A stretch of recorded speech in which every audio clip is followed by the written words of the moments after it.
आज का विषय है निर्विघ्न स्थिति।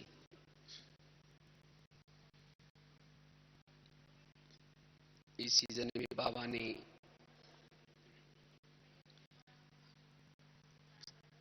अलग अलग प्रकार की मुरलियां चलाई है। संतुष्ट मुनि बनो, बेफिक्र बादशाह बनो, साथ में संपन्न और संपूर्ण बनो।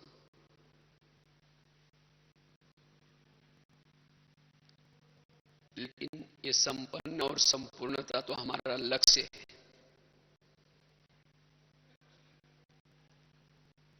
संतुष्ट मनी ये हमारे पुरुषार्थ का रिजल्ट है। बेफिक्र बादशाह भी निर्विघ्न स्थिति का रिजल्ट है। लेकिन पुरुषार्थ कौन सा है? पुरुषार्थ है निर्विघ्न बनना। निर्विघ्न बनेंगे तब संपन्न बनेंगे और संपूर्ण बनेंगे, वो लक्ष्य तक पहुंचेंगे। अगर मंजिल में चलते समय बीच में ही सोचते रहेंगे ये क्यों हुआ, ऐसे कैसे हुआ, मेरे साथ क्यों हुआ, अगर विघ्नों का चिंतन करेंगे तो समय पर मंजिल तक नहीं पहुंचेंगे और इस ब्राह्मण जीवन की यात्रा का आनंद भी नहीं लेंगे, प्रभु मिलन भी नहीं कर पाएंगे। इसलिए वर्तमान समय अगर हमें तीव्र पुरुषार्थी बनना है, संपन्न संपूर्ण बनना है, तो निर्विघ्न बनने की आवश्यकता है। निर्विघ्न वाला ही संपन्न बन सकता है, संपूर्ण बन सकता है। इसलिए वर्तमान समय हमें निर्विघ्न बनने का अभ्यास, अटेंशन रखना है। क्योंकि जिसके मन में विघ्न होते हैं, जिसके जीवन में विघ्न होते हैं, विघ्न वाला व्यर्थ सोचता है, उसका समय व्यर्थ जाएगा, संकल्प व्यर्थ जाएंगे और वो शक्तिशाली नहीं बन सकता। जिसके जीवन में विघ्न होते हैं उसके जीवन में गुण और शक्तियां भी साथ छोड़ करके चली जाएगी। जो विघ्नों का चिंतन करता है, इसका मतलब गुण और शक्तियों का उसके ऊपर भरोसा नहीं है। बाबा का भी उसके ऊपर भरोसा नहीं है। विघ्नों का चिंतन करता है, इसका मतलब मेरे साथ में कौन है,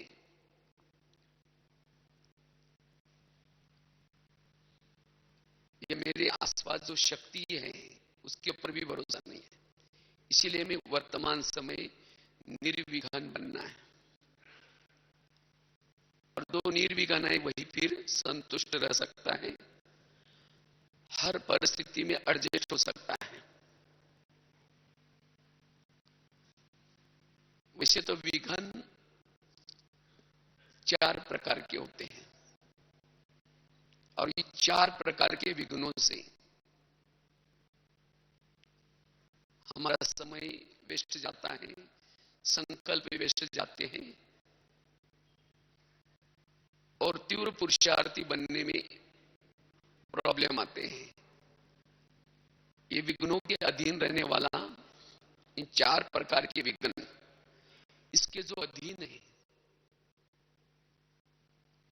वो सम्मानों का अनुभव नहीं कर पाता, प्रभु मिलन का अनुभव नहीं कर पाता, आत्म स्थिति में नहीं रह सकता। तो ये चार प्रकार के विघ्न, इस विघ्नों में हमें निर्विघ्न बनना है। और उसमें से भी दो विघ्न जो बड़े महत्व के हैं, जो वर्तमान समय हर ब्राह्मण आत्मा को, ये दो विघ्न ज्यादा परेशान करते हैं। तो पहला विघन है स्वयं की कर्मेंद्रिय के द्वारा आने वाला विघन।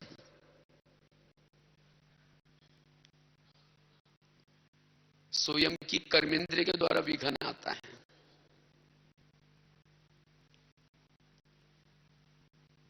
दूसरा विघन है जिन लोगों के आसपास रहते हैं, चाहे ऑफिस में, चाहे घरों में, चाहे कहीं भी, उन लोगों के भाव, स्वभाव, संस्कारों के टकराव का विघन। और तीसरा है बीमारियों का, कर्म भोग का विघन। और चौथा है प्रकृति के प्रकोप का विघन। प्रकृति का प्रकोप का विघन तो अंत में आएगा, लास्ट में। बीच बीच में भी चलता रहता है, लेकिन ये लास्ट में बहुत ज्यादा आएगा। कर्म भोग का भी बीच बीच में आता रहता है, लेकिन एक कर्मेंद्रिय का विघन, ये सबसे पहला विघन है। और जिसको ये विघन है, उसको ही दूसरे प्रकार का जो विघन बताया, जिन लोगों के बीच में रहते हैं, साथ में रहते हैं, वो विघन भी शुरू हो जाता है। तो इसमें से एक तो खुद की कर्मेंद्रिय के द्वारा आने वाला विघन, और आपस के जिनके लोगों के साथ में रहते हैं, उन लोगों के तरफ से आने वाला विघन, ये दो विघ्नों में हमारा समय बहुत वेस्ट जाता है। तो इन दो विघ्नों में हमें निर्विघ्न बनना है। इसमें जो निर्विघ्न होगा, उसको फिर कर्म भोग का भी जो विघ्न है वो भी कम हो सकता है, और प्रकृति का विघ्न भी उसको इतना ज्यादा परेशान नहीं करेगा। तो सबसे पहला जो विघ्न है कर्मेंद्रिय के द्वारा आने वाला विघ्न, उस विघ्नों में हम निर्विघ्न कैसे बने, इसके ऊपर चर्चा करते हैं। वैसे तो आप लोगों ने आज की मुरली भी सुनी होगी। जो आज की मुरली थी, अव्यक्त मुरली, बाबा ने कहा हर ब्रह्मा को चली ब्राह्मण चैतन्य शालिग्राम का क्या है, मंदिर है। यह सबसे पहले हमारी प्रवृत्ति है। जिन्होंने इस प्रवृत्ति को ठीक किया, बाकी सब कुछ ठीक हो जाएगा। जिसके जो इस प्रकृति के इंद्रियों के अधीन है, उसके जीवन में प्रॉब्लम ही प्रॉब्लम है, उसके जीवन में समस्या ही समस्या है, उसके जीवन में विघन ही विघन है। इसलिए अगर मुझे किसी के भाव, स्वभाव, संस्कारों की भी जो विघन आता है, उसका मूल कारण है हम अपने इंद्रियों के वश में हैं। वो आपका सुनेंगे नहीं, आपकी कुछ न कुछ बातें आपको बड़ों को सुनाएंगे, या कोई मान अपमान, निंदा, स्तुति डालेंगे, जिसके कारण मन और बुद्धि प्रभावित हो जाती है। और मन बुद्धि ये क्यों करते हैं, ये मेरे अपने हैं, जिनको मैंने इतना सहयोग दिया, फिर भी ये मेरे लिए ऐसा क्यों करते हैं। जब मन बुद्धि इन बातों में बिजी हो गया, तो आत्मचिंतन, परमात्मा चिंतन उसे दूर चले गए, और आत्मा कमजोर बनती जाती है। और ये क्यों हो गया, क्योंकि हमारे ही हम इंद्रियों के अधीन हैं। इसीलिए आपस के स्वभाव, संस्कारों के विघ्नों के पर भी जीत प्राप्त करना है। उसके लिए हम कर्मेंद्रिय जीत बनने का पुरुषार्थ करें। बाबा ने आज कहा हमारी प्रवृत्ति, सबसे पहली प्रवृत्ति कौन सी है, ये शरीर। और इस प्रवृत्ति को क्या करो, हर कर्मेंद्रिय को पवित्र बनाओ, हर कर्मेंद्रिय को शुद्ध बनाओ। शुद्ध अर्थात हर कर्मेंद्रिय श्रीमत प्रमाण चले। अगर उसमें कुछ अशुद्धता है, कोई कर्मेंद्रिय में अशुद्धता है, अशुद्ध सुनते हैं, अशुद्ध देखते हैं, अशुद्ध बोलते हैं, अशुद्ध सोचते हैं, तो फिर जहां कचरा है वहां पे दीपक कैसा जलेगा? पवन घर घर घर में क्या करो, दिवाली मनाओ, और उसीलिए दिवाली मनाने के लिए घर घर को जैसे साफ करते हैं, इसी तरह मुझे क्या करना है, अपने हर कर्मेंद्रिय को क्या करना है, श्रीमत प्रमाण चलाना है। हर कर्मेंद्रिय हमारी श्रीमत प्रमाण चले, ये पुरुषार्थ है, ये हमारा अटेंशन है, ये ध्यान देना है। ब्रह्मा बाबा ने यही पुरुषार्थ किया। सबसे पहले नारायण बनने के लिए बाबा ने कर्मेंद्रिय जिद बनने का पुरुषार्थ किया। एक एक कर्मेंद्रिय के तरफ दरबार लगाया, और दरबार लगा करके एक एक कर्मेंद्रिय को अपने ऑर्डर प्रमाण चलाया, न कि उस इंद्रियों के अधीन रहे। और इसीलिए बाबा ने इतना बड़ा ऊंचा पद प्राप्त किया, बाबा संपन्न और संपूर्ण बने इस पुरुषार्थ से। इसलिए अगर मुझे संपन्न बनना है, संपूर्ण बनना है, तो ये पुरुषार्थ करना है। हर इंद्रिया हमारी कितना शुद्ध है, वो कितना शुद्धता रखती है। इसलिए बाबा ने कहा उसको क्या करो, वृत्ति को आत्मिक वृत्ति बनाओ, रूहानियत की वृत्ति बनाओ, तब प्रवृत्ति शुद्ध बन जाएगी, पवित्र बन जाएगी। जैसे युद्ध करते समय जिस रथ में बैठ करके दुश्मन को मार रहे हैं, उस रथ के घोड़े ही अगर उल्टे हो जाए और सारथी के ऊपर अटैक करे, तो सारथी क्या हो जाएगा? जो योद्धा है, योद्धा के ऊपर अटैक करे तो योद्धा युद्ध कर सकता है। इसी तरह इस शरीर रूपी रथ में बैठ करके हम दुश्मन को खत्म करें, माया को खत्म करें, लेकिन ये कर्मेंद्रिय ही अगर आत्मा के ऊपर अटैक करना शुरू करे, उसके द्वारा ही माया आना शुरू हो जाए। माया कहां से आती है? हमारे ही कर्मेंद्र के द्वारा अंदर आती है। इसलिए बाबा कहते बच्चे, इन कर्मेंद्रियों को क्या करो, आप कंट्रोल करो, इन कर्मेंद्रियों का ध्यान रखो। तो बात चल रही थी, तो ये शरीर हमारा एक मंदिर है, और एक कर्मेंद्रिया जिसके द्वारा, जिनके सहयोग से हम मायाजीत बनने का पुरुषार्थ कर रहे हैं। अगर इसे बाबा ने कहा शरीर मंदिर है, अगर कोई मंदिर में भूत आता है, इसका मतलब कुछ ना कुछ अशुद्धता है। तो जब कर्मेंद्रियां कुछ अशुद्ध, आंखें अशुद्ध देखती है, मन अशुद्ध सोचता है, बुद्धि के अंदर कई अशुद्धता के ऊपर बुद्धि प्रभावित होती है, तब माया रूपी भूत प्रवेश हो जाता है। तब जाकर के विघन शुरू हो जाता है, और उसके कारण हमारा टाइम क्या होता है, वेस्ट जाता है। इसीलिए बाबा कहते रोज अपने एक एक कर्मेंद्रिय का दरबार लगा दो, उनकी चेकिंग करो, इस प्रवृत्ति को ठीक करो, तब जाकर के भविष्य का राज्य भी बनेंगे। राजा बनने के लिए बाबा ने और कोई पुरुषार्थ नहीं कहा, स्वराज्याधिकारी।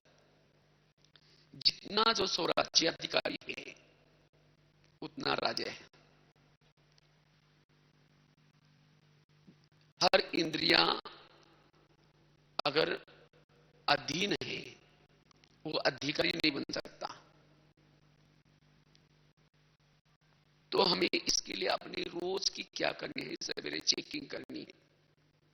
और क्यों अधीन रहती है उसका भी कारण है। जब आत्मा कमजोर होती है, आत्मा में स्वयं का भान नहीं होता, तब जाकर के कर्मेंद्रियां आत्मा को चलाती है।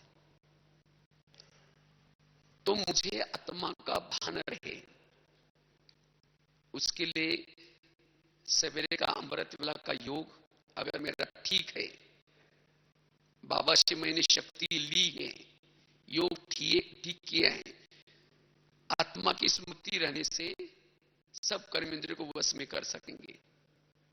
जितना श्रीमत प्रमाण चलते हैं, आत्मा शक्तिशाली बनते हैं, सभी इंद्रियों को वश में कर सकते हैं।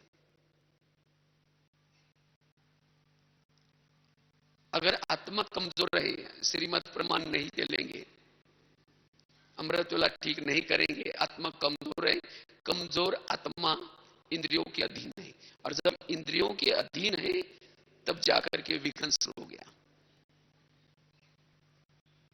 अगर घर में रहने वाला भेदी बना है, उस घर की हालत क्या हो सकती है। बॉर्डर पर रहने वाला अगर दुश्मन से मिला है, उस देश की हालत क्या हो सकती है। इसी तरह यह शरीर भी हमारा एक देश है, और इस देश में रहने वाले, जैसे कोई भी कार्य संगठन में जाकर के उसके ऊपर जीत प्राप्त की जाती है, अकेला तो नहीं कर सकते ना। इसी तरह मायाजीत बनने के लिए केवल आत्मा के प्रयास से नहीं होगा, ये कर्मेंद्रिया भी हमारे सहयोगी बने, साथी बने। अगर कर्मेंद्रिया हमारी सहयोगी साथी नहीं है, मायाजीत बनना संभव नहीं है। युद्ध में विजयी बनने के लिए कर्मेंद्रियों को साथी बनाना है, और उसके लिए रोज इनसे बातें करनी है। रोज एक एक कर्मेंद्र की चेकिंग। सबसे पहले कान की चेकिंग करो, सवेरे अमृत वेले के बाद कान से बातें करो। हे मेरे कान, तुम इस राज्य की शान हो, अगर तुम ना होता मैं ईश्वरीय महावाक्य कैसे सुनता। इसीलिए तुम्हारा बहुत बहुत धन्यवाद, तुम्हारे द्वारा मैं बहुत अच्छे ईश्वरीय महावाक्य सुनता हूं, इसलिए धन्यवाद। लेकिन हे कान, तुम कभी कभी कुछ किसी की व्यर्थ बातें भी सुनते हो, तुम्हारे द्वारा मेरे पास कभी कभी अशुद्धता भी आती है, और जिस अशुद्धता के कारण मैं कमजोर होता हूं। इसीलिए हे कान, आज तुम्हें सारा दिन कुछ भी व्यर्थ नहीं सुनना है, अगर सुनेगा मैं तुम्हें सजा दूंगा। आगे चलो मुख के पास। हे मुख, तुम्हारा भी बहुत बहुत धन्यवाद, तुम्हारे द्वारा मैं ईश्वर महावाक्य सुनाता हूं। सुनाने से भी मुझे ताकत मिलती है, और कई आत्माओं की दुआएं मिलते हैं, और जिसके कारण मैं शक्तिशाली बन रहा हूं। लेकिन कभी कभी तुम किसी की व्यर्थ बातें भी सुनाते हो, किसी का परचिंतन भी करते हो, किसी का इंसल्ट भी करते हो, जिसके कारण मैं स्वयं तो कमजोर बनता हूं, लेकिन दूसरों के द्वारा मुझे बददुआई मिलती है।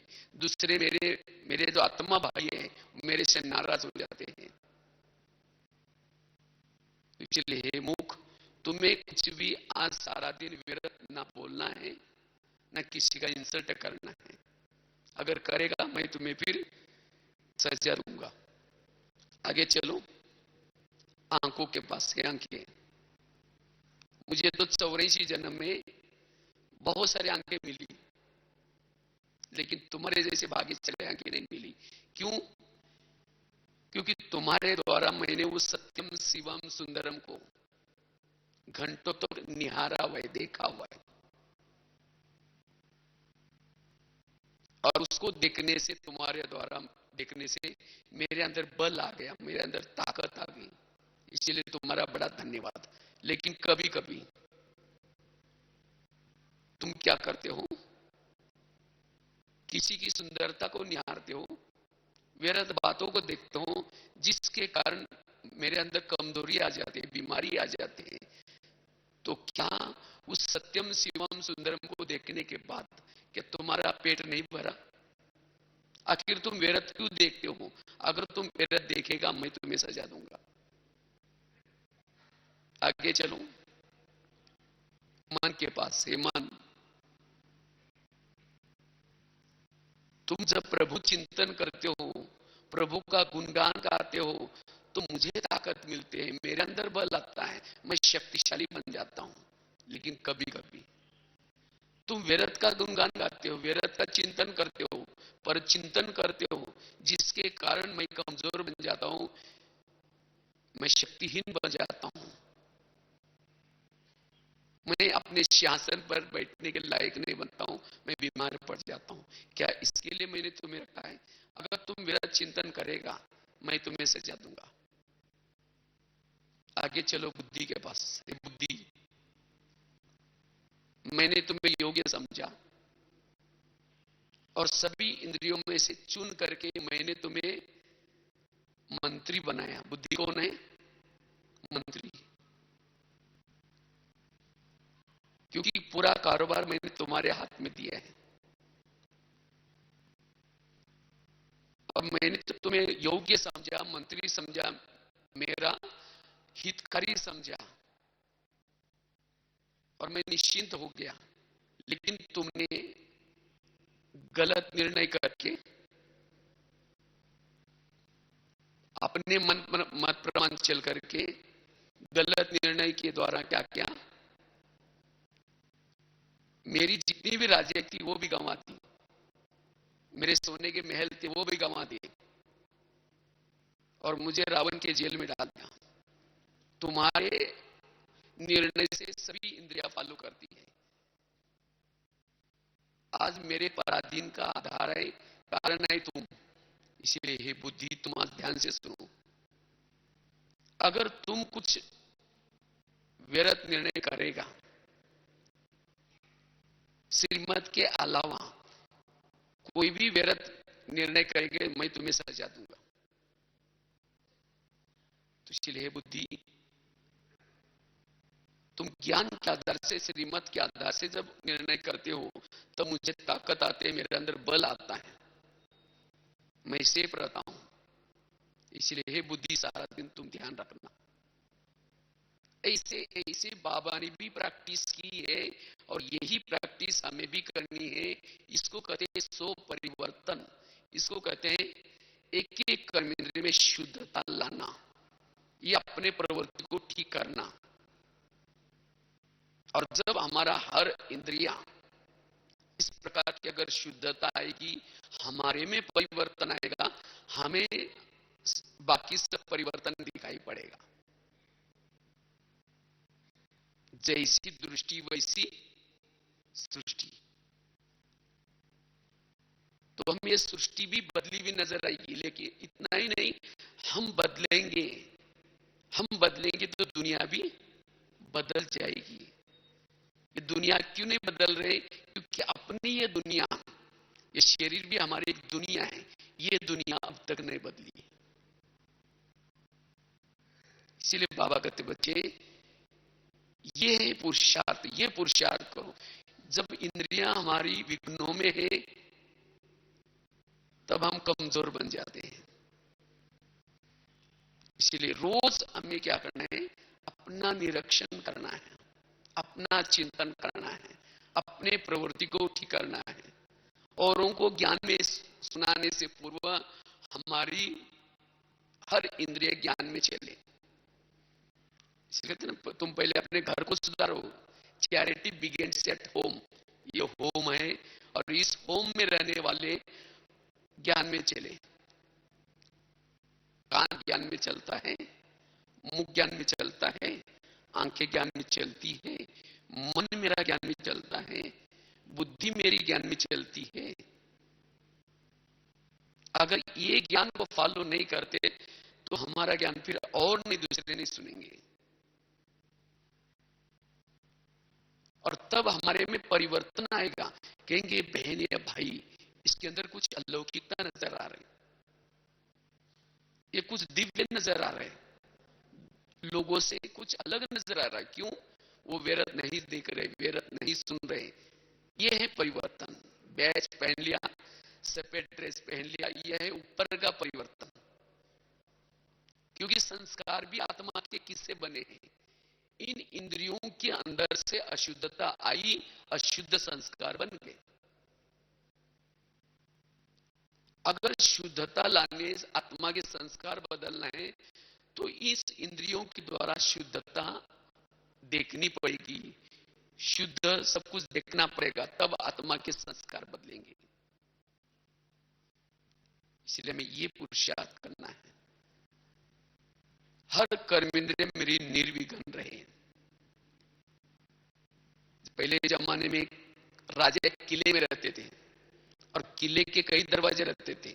अगर कोई भी किले में घुसता है, उसकी पूछताछ होती थी, किसी लिए जा रहे, क्या कर रहे।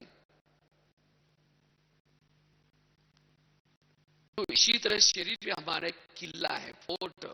हर राजा अपने अपने किले में रहता है और इस किले के कई दरवाजे हैं, आंख कान मुंह ये सब दरवाजे हैं। लेकिन इस दरवाजे में रहने वाला कोई भी दुश्मन आता है, उसकी कोई चेकिंग नहीं होती, सीधा घुस जाते, आत्मा के ऊपर अटैक होता है। और इसीलिए आत्मा राजा की हालत गंभीर है।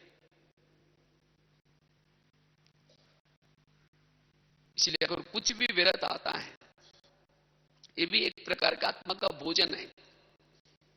अगर भोजन अशुद्ध होगा तो बीमार पड़ेंगे। इसी तरह अगर अशुद्ध हम देखते हैं, सुनते हैं, सोचते हैं, तो आत्मा कमजोर बन जाते हैं। इसलिए सारा दिन हमारे अंदर शुद्धता, और तब जो विकारों का जो भूत है, वो भूत कभी भी हमारे शरीर रूपी मंदिर में नहीं आएगा। असुर संगारणी, अगर उसके अंदर कोई भूत आ जाए तो जरूर कुछ ना कुछ मैंने अशुद्ध देखा है, मैंने अशुद्ध सुना है, कुछ ना कुछ मेरी इंद्रिय वश में हुई, तब तो वो संस्कार जागृत हो गया। इसलिए बाबा कहते बच्चे यार टेंशन, फिर रात को एक बार दरबार लगा करके फिर चेकिंग करो। सवेरे अपने हर इंद्रियों को ऑर्डर दी थी। कान को कहा कि व्यर्थ नहीं सुनना है, मुंह को कहा कि व्यर्थ नहीं बोलना है। चेक करो क्या किया उन्होंने।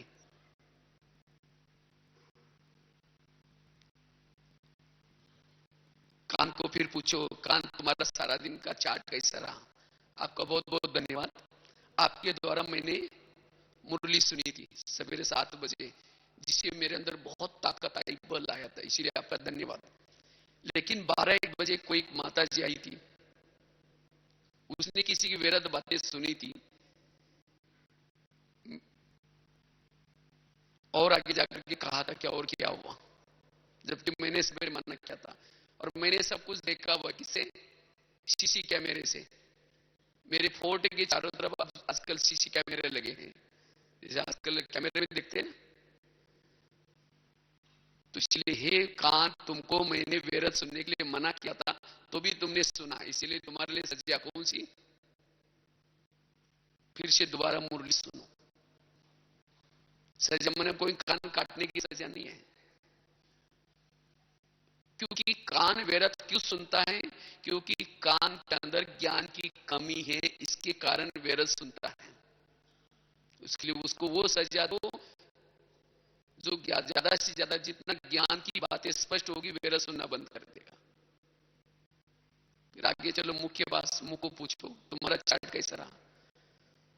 समझो कान ने दरवाजा खोला, दुश्मन को अंदर लिया, तो तुमने कम से कम चुप रहना चाहिए था। तुमने भी बोला हाँ वो तो ऐसी करते, उसने ऐसा ही किया, इसीलिए तुम्हारे लिए सजा कौन सी?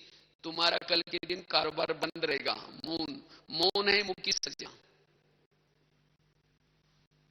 इसको कहते हैं राजा, इसको कहते हैं पुरुषार्थ। तो ऐसे हमारी हर एक एक इंद्रियां, चाहे मन, चाहे बुद्धि, चाहे कान, एक एक कर्मेंद्रिय पर जिसका ध्यान है, हर कर्मेंद्रिया शुद्धता देखती है, तब जाकर के हम जो विकारों का जो विघन आता है, समस्या का जो विघन आता है, उस विघ्नों में हम निर्विघ्न बन सकेंगे, तब आत्मा संपन्न बनेगी, शक्तिशाली बनेगी। अगर हमारे कर्मेंद्रिय अभी तक मुझे सहयोगी नहीं बनते, माया जीत नहीं बन सकती। जैसे भारत को स्वतंत्र बनाने के लिए क्या किया, भारतीय जनताओं का भी सहयोग प्राप्त हुआ। जनताओं ने भी अंदर से कहा कि अंग्रेजों go back, Simon go back, Bharat छोड़ो।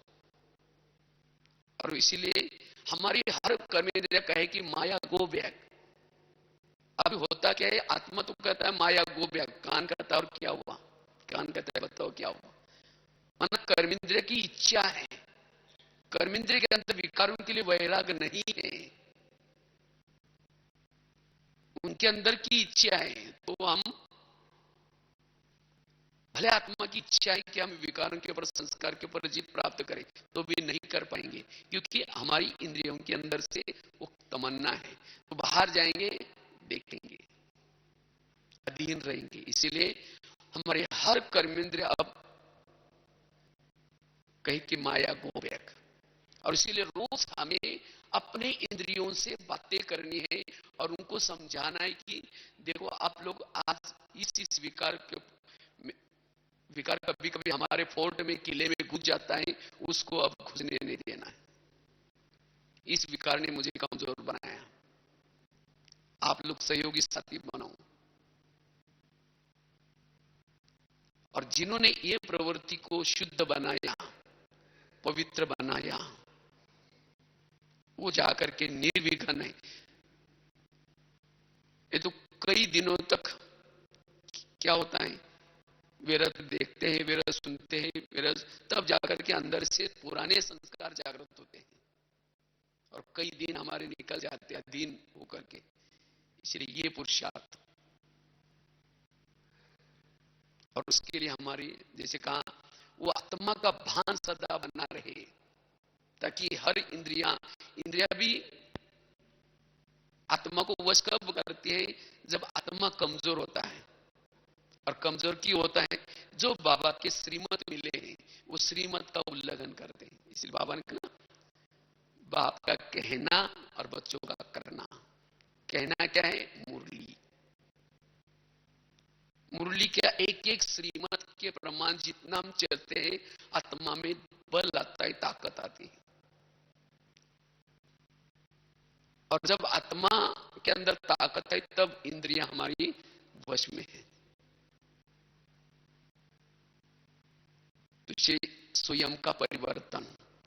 तो कभी कभी हमारी कर्मेंद्रिय तो हमारे अधीन है, बहुत अच्छा चल रहा होता है, लेकिन दूसरों की तरफ से कभी अटैक होता है। जिन लोगों, दूसरा विघन आसपास वालों के पास, जिन लोगों के बीच में रहते हैं, जिन लोगों के साथ में रहते हैं, ऐसे लोग जैसे हम चाहते वैसे व्यवहार नहीं करते। ये हम तो बहुत अच्छा चल रहे होते, लेकिन कोई हमारी कंप्लेन किसी को करके, ये कभी हमें इंसल्ट करते हैं, तब जाकर के कभी कभी मन और बुद्धि सोचना शुरू करते, ये ऐसा क्यों करते मेरे साथ, ये मेरे साथ क्यों करते हैं।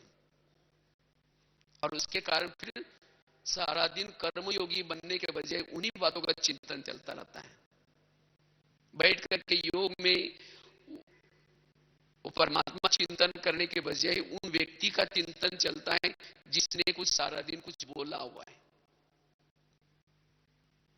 बुद्धि भी उसी का विजन बनाते, मन भी उसके थॉट्स करते हैं, और जिसके कारण आत्मा दिन प्रतिदिन कमजोर बनती जाती है। वो भले योग में बैठे हैं, लेकिन वो योग, उस योग से वो ताकत नहीं मिलेगी। वो कर्म तो कर रहे हैं, लेकिन कर्म में अगर व्यर्थ चिंतन है, उन व्यक्तियों का चिंतन है, उस कर्म योग से वो ताकत नहीं मिलेगी। तो आत्मा संपन्न और संपन्न कैसे बनेगी। इसीलिए ऐसे वो लोग भले हमें कुछ भी बोलते हैं, भले हमारे लिए कुछ भी इंसल्ट, अपमान करते हैं, ये भाव स्वभाव संस्कार के टकराव होते हैं, तो भी मेरे मन और बुद्धि उन बातों में बिजी न रहे, मन अस्वस्थ स्थिति में रहे, बुद्धि, बुद्धि के अंदर, बुद्धि उसके अंदर न फंसे, उसका विजन न बनाए, उसके लिए हम क्या करें? उसके लिए सबसे पहली बात है,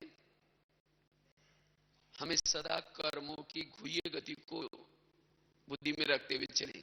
क्योंकि आज हमारे आसपास जितने भी लोग आए हैं, चाहे ऑफिस में है, चाहे संबंध संपर्क में, ये हमारे कई जन्मों के हिसाब किताब को चुक्त करने वाले लोग हैं। कोई आपको देने के लिए आया है, कोई आपसे लेने के लिए आया है। वो आपके साथ ऐसे व्यवहार करते हैं, उसका कोई ना कोई कारण तो होगा ना। ताली कभी एक हाथ से नहीं बजती, ताली के लिए कितना चाहिए? दो हाथ चाहिए। लेकिन कभी कभी जब हम इन कर्मों को भूल जाते हैं, तब कभी कभी मन कहता है कि ये मेरे साथ ऐसा क्यों करते हैं, ये बुद्धि कहते हैं ये क्यों करते हैं। तब ये इन बातों का चिंतन चलता है।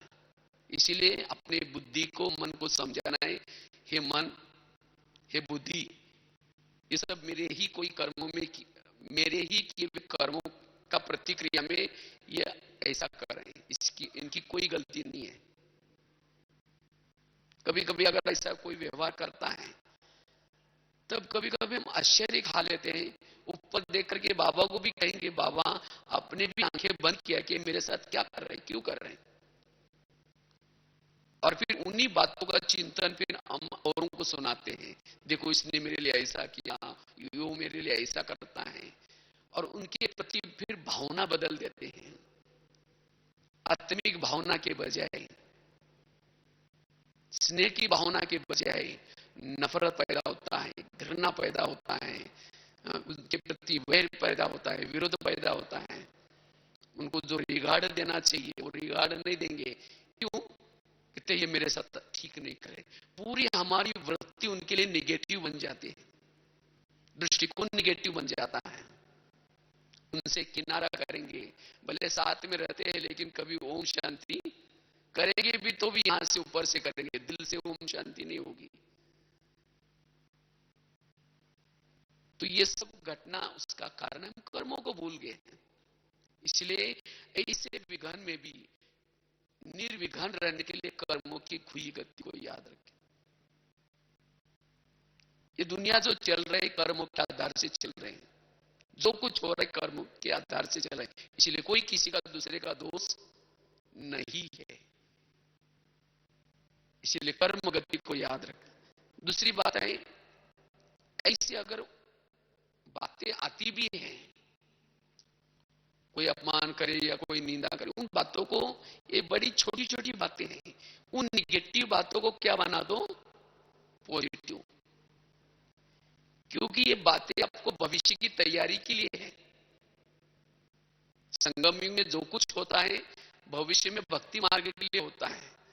संगम युग में जो कुछ हो रहा है इसके शास्त्र बनेंगे, गायन पूजन होगा। अगर कोई आपका अपमान भी करता है, तो वही व्यक्ति, अपमान करने वाला व्यक्ति, दोपहर में आपकी मूर्ति के सामने रोज आकर के गुलाब का फूल चढ़ाने का काम करेगा। तो गुलाब को फूल चाहिए नहीं चाहिए? तो जिस दिन किसी ने अपमान किया तो बाबा को कि बाबा आज आपने बहुत अच्छा भगत भेजा था, उसने बहुत अच्छा फूल डाल के गया, आपका बहुत बहुत धन्यवाद। उस निगेटिव बात को क्या बना दो? पॉजिटिव। तो ये बात फिर चिंतन में नहीं चलेगी, उसका मनन नहीं चलेगा, बुद्धि उसमें नहीं जाएगी। अगर किसी ने प्रचिंतन भी किया, कईयों को दिल में आता है कि मेरा पीठ के पीछे बहुत लोग मेरा परचिंतन करते हैं, और जब उसमें से कोई आकर के सुनाता तो दिल खाता है। कोई बात नहीं, पीठ के पीछे तो बोल रहे ना, पीठ के पीछे मतलब वो लोग आपके तो पीछे है 2-4 कदम, आप तो उनसे भी आगे हैं। तो पीठ के पीछे का सोच करके क्या करना है, और ये आप आगे हैं। इसीलिए बाबा कहते बच्चे, इन बातों में जाकर के संगम योग का अनमोल समय व्यर्थ नहीं करो। नेगेटिव बातों को क्या बना दो? पॉजिटिव। किसी ने परचिंतन किया तो समझो परचिंतन नहीं किया, मेरा कीर्तन भजन गाया। जो संगम में परचिंतन करेंगे आपका पीठ के पीछे, वही लोग भक्ति मार्ग में आपके कीर्तन भजन गाने वाले बनेंगे। अभी तो परचिंतन करके बड़ों की भावना खराब कर रहे, औरों की भावना खराब कर रहे आपके प्रति, लेकिन वही लोग आपके लिए भावना बिठाने का काम करेंगे भक्ति मार्ग में। हे देवी तुम बहुत महान हो, हे देवी तुम तो बहुत अच्छी हो। अच्छी बात है ना, कीर्तन भजन करने वाले भी चाहिए। इसलिए कभी भी हमें उसका चिंतन नहीं करना है। जब योग में बैठेंगे तो बाबा को, बाबा आज आपने बहुत अच्छी भजन मंडली भेजी थी, उन्होंने मेरा बहुत अच्छे कीर्तन भजन गाया, कल भी किसी को फिर भेज देना। और तो उन बातों का चिंतन नहीं चलेगा, हाल के रहेंगे। ऐसे विघ्नों में भी निर्विघ्न रहेंगे। तीसरी बात है, हमें समर्थ चिंतन करना। यह विघ्न क्यों आता है? जब हम मुरली को हम भूल जाते हैं, सम्मानों को भूल जाते हैं, ज्ञान को भूल जाते हैं, तब जाकर के चिंतन चलता है, तब विघ्न आता है। तो इसलिए सारा दिन हम समर्थ चिंतन करें, कोई ना कोई सोमानों का चिंतन करें, क्योंकि सोमानों का जो चिंतन करता है उसकी बुद्धि बड़ी स्वच्छ होती है। और जिसकी बुद्धि स्वच्छ है, स्वच्छ बुद्धि वाला जिसको भी देखेगा उसको, भले दूसरे आपके लिए कुछ भी बोलते हैं, उनकी भावना कुछ भी है, लेकिन अगर आपकी बुद्धि स्वच्छ है, आपको सब अच्छे दिखाई पड़ेंगे, कोई भी खराब दिखाई नहीं पड़ेगा। इसलिए हमारा चिंतन शुद्ध रहे। हम सवेरे मुरली जो सुनते हैं उसका सारा दिन चिंतन करते रहे। अगर मैली खिड़की है तो बाहर बाहर भी कैसा दिखाई पड़ेगा? मैला ही दिखाई पड़ेगा। अगर खुद का ही चिंतन निगेटिव है तो, और आपको कोई हंसेगा तो भी आपको चुभेगा, मेरे को देख करके जरूर हंस रहा है। कोई किसी से बात भी कर रहा है तो लगेगा मेरी बात जरूर कर रहा है। वो सारा दिन शंकाएं, कुशंकाएं, डाउट्स सब कहेगा, ये भी तो ऐसा है, ये भी ऐसा है, उसका ही चिंतन चलेगा। इसलिए अपना चिंतन को पावरफुल बनाना है, अपने चिंतन को शुद्ध रखना है। जितना खुद जिसका चिंतन शुद्ध है, आपस के विघ्नों में वो निर्विघ्न रह सकता है। पांचवी बात है, चौथी बात है, पहली बताई हमें क्या करना है, निगेटिव बातों को पॉजिटिव लाना है, अपने चिंतन को ठीक करना है। अगर ऐसे विघ्नों, हिसाब किताब, कर्मों की गुई गति को पहली बात बताई थी। चौथी बात है, ऐसी बातें जो भी आती है उसमें अपना ही कल्याण। बाबा ने कहा ना, 3-4 दिन पहले बाबा की थी मुरली, हर घटना, हर एक का चित्र 5000 साल के बाद रिपीट होता है। चित्र और साथ में कर्म, ये सब 5000 साल के बाद रिपीट होता है। और जो कुछ होता है मेरे जीवन में, कोई विघ्न है, ये सब कल्याण है। तो मेरे जीवन की हर विघ्नों में, हर बातों में कल्याण है। अगर ऐसे लोग मेरे लिए कुछ करते भी है तो सिर्फ किसी लिए कर रहे हैं, आपका कल्याण करने के लिए कर रहे हैं। ऐसी बातों से किसी ने आपकी कंप्लेन भी की, किसी ने आपको बुराई भी की, लेकिन इन सब घटना से आपका क्या होने वाला है? ड्रामा कैसा है? ड्रामा कल्याणकारी है। ड्रामा की हर घटना कल्याणकारी है। तो मेरा इस दुनिया में अकल्याण करने वाला कोई भी नहीं है, इसीलिए मुझे उसका चिंतन नहीं करना है। तो जिसका ड्रामा के ऊपर विश्वास है वो ऐसे विघ्नों में भी कैसा है? निर्विघ्न है। अगर ऐसा जिसका चिंतन चलता है, इसका मतलब ड्रामा के ऊपर विश्वास नहीं है। इसीलिए बाबा कहते हैं, बच्चे ड्रामा के ऊपर क्या करो? विश्वास रखो। आज तक मेरे जीवन में ऐसे कई लोगों ने किया है, लेकिन वो सब घटना से मेरा तो कल्याण हुआ है, और अभी भी जो कुछ होगा उससे भी मेरा क्या होने वाला है? कल्याण होने वाला है। तो ऐसा चिंतन करने से अगर कोई ऐसी घटना आती भी है तो उन बातों का चिंतन नहीं चलेगा। जो कुछ होता है अच्छा होता है, तब हम ऐसे विघ्नों में भी निर्विघ्न रह सकते हैं। और लास्ट की बात है, अगर हमें आपस के विघ्नों में निर्विघ्न रहना है, उसके लिए हमें ऐसी बातों को बुद्धि में चिंतन नहीं करना है। कभी कभी हम क्या करते हैं, इसका चिंतन करते, जितना निगेटिव का चिंतन करेंगे निगेटिव बातें बढ़ती जाएगी। इसलिए उसको चिंतन ना खुद करें ना औरों को सुनाएं। जो सुनाते हैं और चिंतन करते वो बढ़ता जाता है। इसलिए उसको बुद्धि में हमें रखना नहीं है। और ये क्यों रहता है, उसका कारण है देह भान। आपस के विघ्नों में वही फेल हो जाता है, वही विघ्नों का चिंतन करता है जिसका देह भान है। मान अपमान निंदा स्तुति ग्लानि सर्दी गर्मी, इसमें वही फेल हो जाता है जो देह भान में है। इसीलिए अगर जितना हम देहिया अभिमानी स्थिति में रहते हैं, उन विघ्नों में हम निर्विघ्न रह सकते हैं। अगर आपको किसी की कमी दिखाई पड़ती है, कोई गलत चीजें दिखाई पड़ती है, हम कहते हैं इसको सुधरना चाहिए, इसको बदलना चाहिए, वो क्यों दिखाई पड़ते हैं? मैं देह के भान में हूं, इसीलिए मुझे दूसरे की कमी दिखाई पड़ रही है। तो इसीलिए मुझे देही अभिमानी बनना है, मुझे बदलना है। और जब मैं बदलूंगा, मैं देही अभिमानी बनूंगा, तब मुझे वो बदलाव नजर आएगा। इसीलिए निर्विघ्न अगर बनना है तो मुझे देही अभिमानी बनने का पुरुषार्थ करना है। तो इस तरह से अगर ये 5-6 बातें हम अंडरलाइन करते हैं, तब हम आपस के विघ्नों में निर्विघ्न रह सकते हैं। और जब कर्मेंद्र जीत हम है, आपस के संस्कार में ठीक है, तो जो बीमारी के जो प्रॉब्लम आते हैं, बीमारी क्यों आते हैं? ये सब निगेटिव चिंतन करने से। तो वो भी हमें कम आएंगी, संगम में कम बीमार पड़ेंगे। और बीमारियां भी क्यों आते, ये भी हमारे विदाई लेने के लिए आ रहे, तो इसलिए उसका भी चिंतन नहीं करना है। और प्रकृति के जो ये है विघन, वो तो अंतिम समय आने वाले हैं, लेकिन जिन्होंने अब निर्विघन बन करके सेवा की है, बहुत दुआएं कमाई है, उसके लिए वो विघन नहीं होगा तो प्रकृति आपकी दासी बनेगी, उसमें आप सच पार कर सकेंगे। तो इस तरह से वर्तमान समय में ये निर्विघ्न बनने का पुरुषार्थ करना है। और उसमें सबसे पहले हर कर्म इंद्रिय हमारी निर्विघ्न रहे। कान मेरा निर्विघ्न रहे। कान अगर मेरा सुनता है, तो अगर ये निर्विघ्न है तो आत्मा को भी विघ्न आने की संभावना है।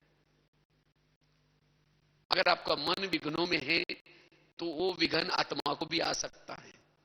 इसलिए हमें रोज एक एक कर्मेंद्रिय की चेकिंग करनी है। ये शरीर हमारा मंदिर है, इस मंदिर को शुद्ध रखना है। और जितना जिसने अपने कर्मेंद्रिय चित्त बनने का पुरुषार्थ किया है, ऐसा पुरुषार्थी ही भविष्य का राजा बन सकता है और संपन्न और संपूर्ण बन सकता है। वही आत्मा इस प्रवृत्ति में रहने के बाद भी हल्का रह सकता है, न्यारा प्यारा रह सकता है। इसलिए हमें ये पुरुषार्थ करना है। और जो इसमें जो निर्विघ्न है, तो आपस के संस्कारों में भी हम निर्विघ्न रहेंगे, बीमारियों के अंदर भी निर्विघ्न रहेंगे, और साथ में प्रकृति में भी। तो वर्तमान समय हमें अपने ऊपर ध्यान देने की जरूरत है, स्वयं की कर्मेंद्रिय का राज्य बनने की जरूरत है। आज हम ये कम ध्यान देते अपने ऊपर, हम सारा दिन सामने देखते रहते, वो क्या कर रहा है, वो क्या कर रहा है, लेकिन अपने आप को अंदर देखना है। और ब्रह्मा बाबा ने ये पुरुषार्थ किया था, और इसी पुरुषार्थ से बाबा ने इतना ऊंचा पद प्राप्त किया, संपन्न और संपूर्ण बने। तो यही लक्ष्य हमें भी लेना है। ठीक है, ओम शांति।